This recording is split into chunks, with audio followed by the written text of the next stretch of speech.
Hello everyone, it's Mizuki.Arts. Welcome back to my channel. Since it's springtime, I thought maybe we could do something a little different. So I pressed some flowers and today we're going to be making some art with them. Now in order to make pressed flowers, the process is pretty much exactly like how it sounds. You just take some flowers and you put them between some paper towels and put them under something heavy for like 1 or 2 weeks. The longer you forget about them, the better, really. For our first painting of the video, I decided to do a princess, and she's going to be holding a bouquet of these dried flowers, and hopefully it'll turn out okay, just because I'm not quite sure how I'm going to make it look like she's actually holding the flowers. It might be too obvious that it's just kind of like tacked on there, you know, but I'm gonna try my best anyways. And I'm gonna put flowers all around her and incorporate more of that 3D look, just as a theme for pretty much this entire video, just because there's no way around it. I may as well make the fact that some of the flowers the flowers are, you know, real and the drawing is 2D, kind of more of an asset instead of a potential weakness. The face on our little princess here is looking kind of funny just because it's sort of in perspective but sort of not. So you'll just have to excuse that. I did give her some nice thick lashes though that kind of helped to distract me from the weird perspective that her lower half of her face is in.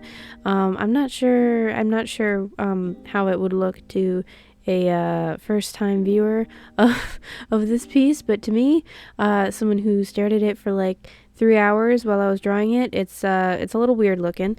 I won't lie. Kind of funny throughout the entire process of this. I kind of had to think about like which flowers I was going to use in the drawing and how I could best incorporate them, because I wanted the 3D aspect of the flowers to be kind of a strength.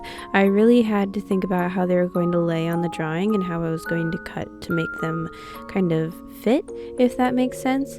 Like, I couldn't really do a lot of perspective because obviously I only have what God gives me in terms of sizes of the flowers, and I couldn't like just choose whatever colors I wanted because I really wanted the flowers to be kind of a highlight. And you know, obviously purple flowers wouldn't stand out on a purple dress, so I couldn't go with my first instinct, which was in fact to give this character a purple dress, which was oddly enough a little different for me.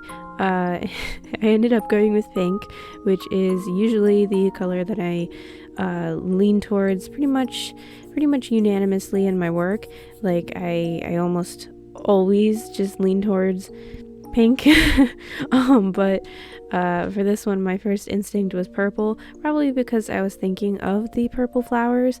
So I guess in the end, the coloring process was pretty standard for me, but I did start off with a base coat of pink, just to kind of get something down, which I think in the last video I literally said I normally don't do, but it seems to be something that I go back and forth on, as to whether it actually helps at all. Like, it seems like I can't even like make up my mind on whether or not it actually is beneficial to start off with a base coat, because on the one hand, it really does kind of help set the tone for me, but also it kind of limits the tone, if that makes sense. Like, I will automatically just go with a pink base coat to set the tone to kind of a warm color scheme, but also that means I'm not getting a lot of experience in drawing in cooler tones, if that makes any sense. So I don't know, but for this drawing I think it helped, just because it helped me kind of gauge how I wanted things to look, and it ended up being the color of the dress. Like, I just let the base coat kind of speak for itself, and it seemed to be helpful.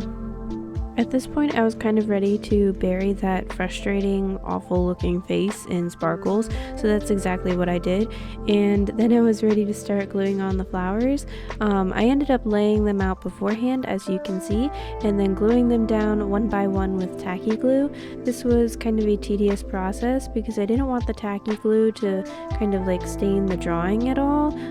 It can be kind of shiny when it dries, so I wanted to handle this pretty delicately and to get the flowers to kind of line up right with her hands and stuff. I actually pulled out my X-Acto knife and tried to get them to line up. They still kind of look like they're tacked on a little bit, but that it wasn't like a problem throughout the entire piece, just the ones in her hands. So I was able to kind of get some of a more better effect with the ones around the ribbons, and overall I'm not too unhappy with this piece. It was still fun to make. It's certainly not my favorite. At this point in the video, I would like to give a shout out to my lovely Ko-fi supporters.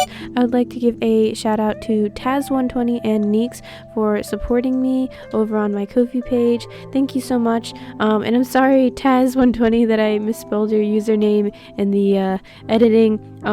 I saw Teso120 when I first opened Ko-fi, and that is immediately what I wrote down for this, and I must have misspelled it or misread it or something, but I'm sorry, and I couldn't edit it in post until this point. So yeah, let's just get into this.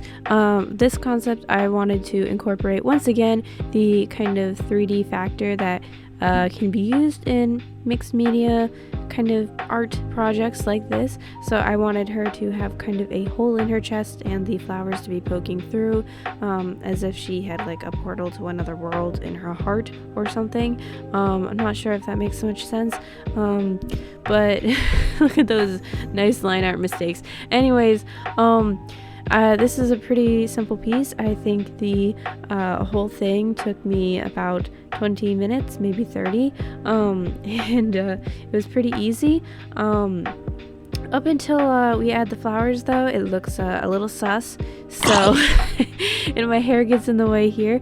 I actually decided to go with black hair for this character, just because I feel like it's not something I do a lot with my art, and I think it adds a nice amount of contrast to a relatively simple piece that would probably kind of melt into the sketchbook page if it weren't for some nice contrast. Of course, I got to cover her in sparkles. At this point, I was kind of afraid that the piece was going to be too simple, but of course, I was going to cover her in flowers, so I really had nothing to worry about. And this piece was just, I think, the more fun of the two, just because it was so simple and it really did rely on the flowers being kind of the subject. And I think because I kind of let the flowers speak for themselves, this piece just came out a lot better than the other one.